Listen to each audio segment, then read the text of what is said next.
হরপ্রসাদ শাস্ত্রী প্রাচ্য বিদ্যা বিশারদ ও সংস্কৃত পণ্ডিত হরপ্রসাদ শাস্ত্রীর জন্ম তৎকালীন খুলনা জেলায় 6 ডিসেম্বর 1853 সালে।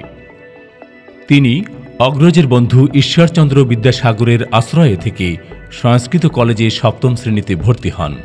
পরে প্রেসিডেন্সি কলেজে তার ছাত্রজীবন অতিবাহিত হয়। 1871 সালে এন্ট্রান্স, 1873 সালে ফার্স্ট আর্টস, 1876 সালে বিএ এবং 1877 সালে সংস্কৃতিতে অনার্স পরীক্ষা উত্তীর্ণ হন। পরে এমএ ডিগ্রি ও শাস্ত্রী উপাধি অর্জন করেন। 1878 সালে হেয়ার স্কুলের ট্রান্সলেশন শিক্ষক হিসেবে তার কর্মজীবন শুরু হয়। 1883 সালে কলকাতার সংস্কৃত কলেজে অধ্যাপক এবং একই সঙ্গে বঙ্গীয় সরকারের সহকারী অনুবাদক হিসেবে কাজ করেন। 1895 সালে প্রেসিডেন্সি কলেজের সংস্কৃত বিভাগের প্রধান অধ্যাপক এবং 1900 সালে সংস্কৃত কলেজের অধ্যক্ষ হিসেবে দায়িত্ব পালন করেন। 1908 সালে তিনি অবসর গ্রহণ করেন।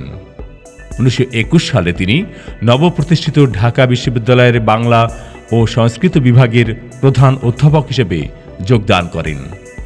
1919 ও 1920 সালে 2 বছর তিনি এশিয়াটিক সোসাইটির সভাপতির পদ ও পরে আজীবন সহসভাপতির পদ অলংকৃত করেন। বাঙালির আত্মপরিচয় উদ্ধারে ব্রতী হয়ে নিজের আবিষ্কৃত তথ্যের ভিত্তিতে তিনি অনেক গুরুত্বপূর্ণ কাজ করেছেন। তিনি কলকাতা বিশ্ববিদ্যালয়ের আজীবন ফেলো মনোনয়ন, মহামহোপাধ্যায় উপাধি, ঢাকা বিশ্ববিদ্যালয়ের অনারারি ডিলিট উপাধি সহ নানা সম্মানে ভূষিত হয়েছেন।